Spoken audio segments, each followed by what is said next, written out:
ஜெயபிரதா வந்தாலும் குள்ளமணி வந்தாலும் பார்க்கறது பல்ல அடிக்கிறதுக்கு ஒரு 10 பேர் அங்கே இருப்பான். இதான் தமிழ்நாட்டுடைய தலைவலி.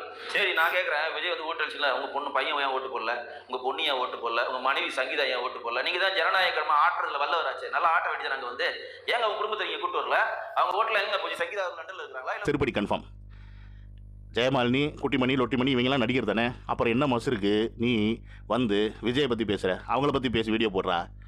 ஒரு அப்பனுக்கு ஆத்தாளுக்கும் பிறந்திருந்தேன் அப்படின்னா, உன்னை அவங்க அப்பா ஆத்தாளு தான் பெற்றிருந்தேன் அப்படின்னா, நீ அவனை பற்றி வீடியோ போடுறா. அவங்கள பற்றி பேசி வீடியோ போட்டு லைக்ஸ் வாங்க, வியூஸ் வாங்க பார்க்கலாம்.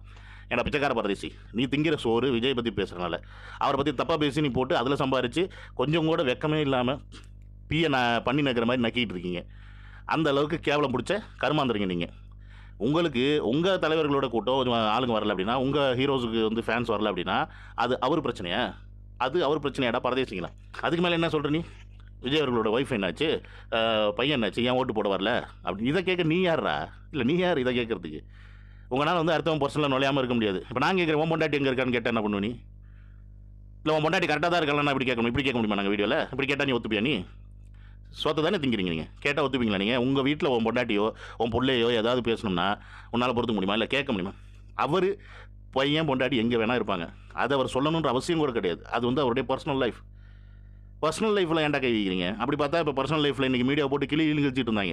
தனுஷ் ஐஸ்வர்யா 5 நாள் அதான் டாபிக். தனுஷ் ஐஸ்வர்யா ஏன் விவாகரத்தாவது?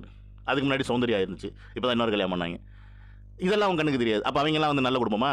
டேய், குடும்பத்தை பற்றி பேசுறதுக்கு உங்களுக்கு என்னடா தகுதி இருக்குது? அடுத்தவங்க குடும்பத்தை பற்றி பேசுகிறதுக்கு உங்களுக்கு என்ன தகுதி இருக்குது? நீ அடுத்தவங்க குடும்பத்தை பற்றி பேசுனேன்னா முதல்ல போய் உன் குடும்பத்தை பாரு. உன் பொண்டாட்டி பிள்ளைங்க எல்லாம் கரெக்டாக இருக்குதான்னு பாரு. அவர் வந்து அவர் பொண்டாட்டி புள்ள இன்னும் 10 ஜென்ரேஷனுக்கு சம்பாதிச்சு வச்சிருக்காப்புல. ஓகே, அதனால் அவங்க யாரும் தப்பு பண்ணுறதுக்கு சான்ஸ் கிடையாது. ஆனால் நீ உன்ன மாதிரி ஆளுங்க வீட்டில் இருக்கவங்க பிச்சைக்காரங்களாக இருப்பீங்க, சோத்துக்கு சிஞ்சி அடிச்சுட்டு இருப்பீங்க. அதனால் நிறையா தப்பு பண்ணுறதுக்கு வாய்ப்பு இருக்குது. அதில் போய் அங்கே போய் பாடுறா. அதை விட்டுட்டு இங்கே வந்து நோண்டுற.